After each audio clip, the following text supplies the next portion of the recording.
Number विधायक श्री पवित्र साउंटा। धन्यवाद माननीय बाचस्पति महोदय। मैडम कोरापुट एक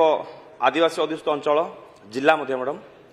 से जिले में जो डीएचएस थिला ताको आपण माने मेडिकल कॉलेज रे परिणत कले आमे समस्ते खुशी हेलु किंतु आमे जहाँ मन करूछु वर्तमान सरकारंकर आंतरिकता अभाव जोगु जो तुलन आवश्यकता भित्तिभूमि उन्नति होगा कथा कोरापुट मेडिकल कॉलेज रो ताहा आज पर्यंत हो पारला नहीं जहाँ फल चारि गोटी जिला तथा अन्य जिला अन्य राज्य मध्य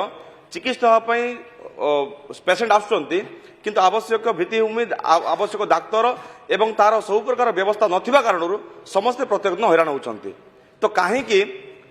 नुआ बिल्डिंग जो मेडिकल कॉलेज करागला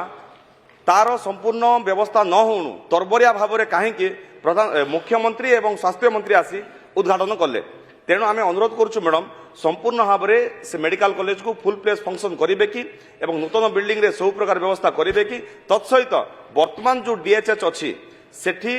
प्रत्येक दिन ट्रिटमेंट हाँ पेसेंट रो कैपेसिटी केते ट्रिटमेंट होउछंती मैडम। एवं द्वितीय कथा मैडम लखीमपुर निर्वाचन मंडली एक संपूर्ण दुर्गम अंचल एवं लखीमपुर उपरे संपूर्ण चारिगोटी ब्लॉक रो पेसेंट निर्भर करुछंती। लखीमपुर एक उपयुक्त एसडीएच थिले मध्य कहीं सरकार पदक्षेप नौनाहांती एवं सेठी एसडीएच कहीं लखीमपुर स्थित सीएचसी को एसडीएच रो मान्यता कहीं दौनाहांती मैडम। उत्तर रखिबे माननीय ऑनरेबल स्पीकर मैडम कोरापुट निश्चित भाव में साउदर्न ओडिशार गोटे प्राण केन्द्र एवं सरकार तरफरू सेठी माननीय मुख्यमंत्री मोहन चरण माझी नेतृत्व में आम मेडिकल कॉलेज रो मध्य तार शुभ उद्घाटन सहित तार न्यू बिल्डिंग रो आम कार्य आरंभ कराई एवं पूरा ओडिशा प्रदेश रे आम एबे 16टा मेडिकल कॉलेज कार्यक्षम करिछु। कोरापुट मेडिकल कॉलेज रो जो टीचिंग फैकल्टी असिस्टेंट प्रोफेसर टू नेकी प्रोफेसर पर्यंत तार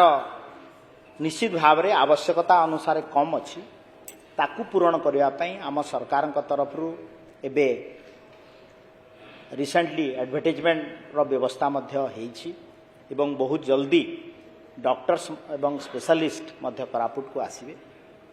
एवं कोरापुट रे विशेष भाव में आमे उत्तम स्वास्थ्य सेवा पहुँचेवा सरकार पदक्षेप ग्रहण करुछंती। ता सहित यही चलित वर्ष रे मध्य कोरापुट मेडिकल कॉलेज रे आउ 25 एमबीबीएस सीट बढ़ेवा मध्य सरकार